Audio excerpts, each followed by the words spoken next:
Good evening and welcome to Tucker Carlson Tonight. Every president since George Washington has faced political opposition, every single one of them. And that's the point of our system. Democracies are built on debate and competing ideas. If you find a political leader who seems universally loved, what you found is a dictatorship. Nobody criticized Ceausescu. Nobody dared. So as a matter of principle, there is nothing wrong with opposing Donald Trump and his policies. Dissent is patriotic. But that's not what has been happening for the past 2.5 years. Nothing about the resistance has enhanced our democracy or made this country better. Just the opposite. The left's opposition to Trump has shredded democratic norms. Since the moment the last ballot was cast in 2016, they have worked to nullify the presidential election. They've imposed censorship on much of the country. And more than anything, they've sided with the permanent bureaucracy over voters. People like former CIA Director John Brennan have openly urged federal employees to ignore and undermine the elected president. That is a brazen attack on democracy. It's more destructive than anything the Russians attempted. Brennan now delivers his instructions from a desk at NBC News, where he's paid to deliver commentary like this. This is nothing short of treasonous because it is a betrayal of the nation. He is giving aid and comfort to the enemy. Treasonous is defined as a betrayal of trust as well as aiding and abetting the enemy. And so that was the word that came to my mind. Yeah. So when you disagree with John Brennan, former head of the CIA, it is high treason. It's a death penalty offense. That's the case he's making. John Brennan is a reckless and unbalanced partisan. That's obvious to anyone who's watched him. When we learned from a source last year that Brennan had somehow retained his top secret security clearance as a civilian, we were shocked, but we weren't really surprised. That's how Washington actually works. Brennan no longer works for the federal government in any capacity. He holds no official post. And yet, according to two sources we spoke to exclusively today, Brennan retains perhaps the most valuable asset he had in government, a top secret security clearance. It is terrifying to think that John Brennan still has access to any of that information. Brennan is an out-of-the-closet extremist. This is not a man who should have a security clearance. Many in Congress agreed with that assessment. Senator Rand Paul of Kentucky came on this show to say that John Brennan had no business holding a security clearance. Shortly after that segment aired, the president announced that he was revoking Brennan's clearance. We assumed that was the end of the story, and in a real democracy, it would have been. But it wasn't, because this isn't. So a year later, we learned that Brennan still has a security clearance. How did that happen? Because executive branch officials simply ignored the president's orders. This is a problem, because he was elected by voters, and they were not. All legitimate power in the executive branch flows from him and the election that he won. But his employees don't care. Increasingly, bureaucrats wield the real authority in this country. You see it every day in Washington. But this one time, we decided to find out exactly what happened. The first thing we did was we called over to the executive branch. We were told that John Brennan no longer has, quote, access to classified information. A source explained to us that means the administration sent a letter to intelligence agencies explaining that Brennan no longer has a, quote, need to know. Well, that all sounds reassuring. It had a kind of narcotic effect. But like so much that happens in government, it's a mirage. It means nothing. In fact, bureaucrats can simply ignore that letter if they choose. They have before. So the truth is the President of the United States was undermined by his own staff. He gave them a direct, unequivocal order. In their feline, passive-aggressive way, they refused to carry it out. How many times a day does that happen?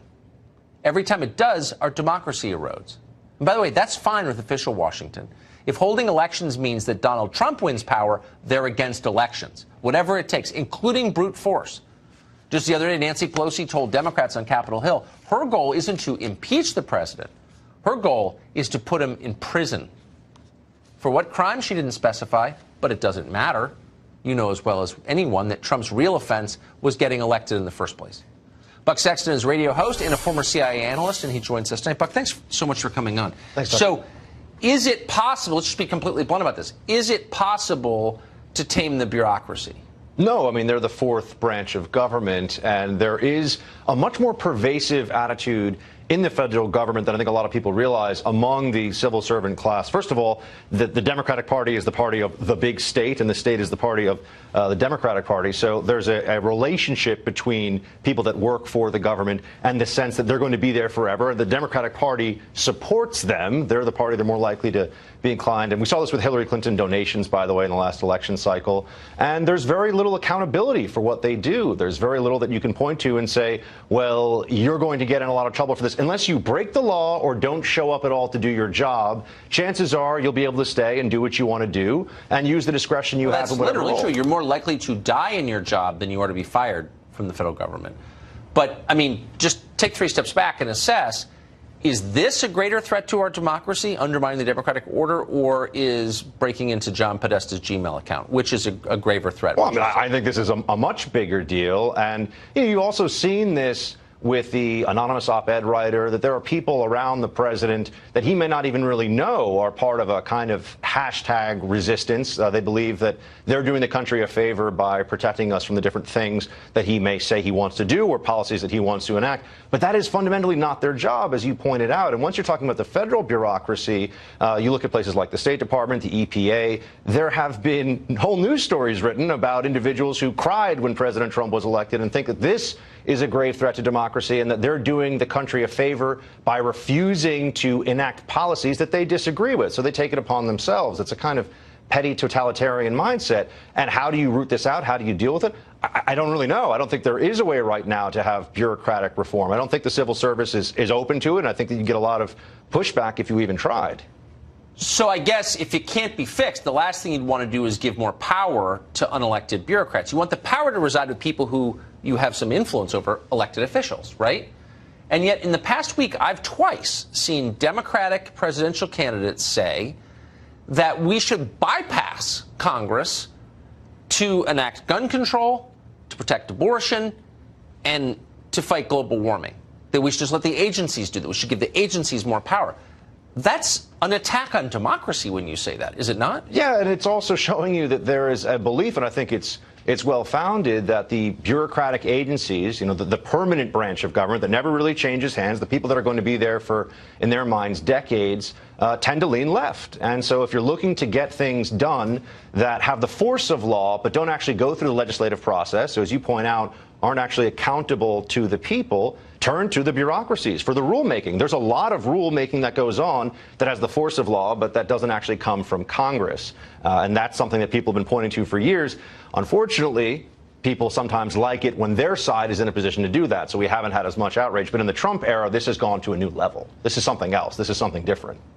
But it's gone in the opposite direction. So, in other words, Trump wins the election. Right. He's purportedly in charge of this enormous, the largest human organization in history, the executive branch of the federal government, and yet it's become even less accountable. Right. Well, in an Obama administration, the EPA will take it upon itself when it can to forward Obama administration policies without going through the Congress. With the Trump administration, let's say the EPA, the State Department, other places can decide that they're not going to enact Trump administration policies because they think it's better for the country. So there's a lot of power consolidated in these different bureaucracies. And how could they be accountable? Who really pays attention to them?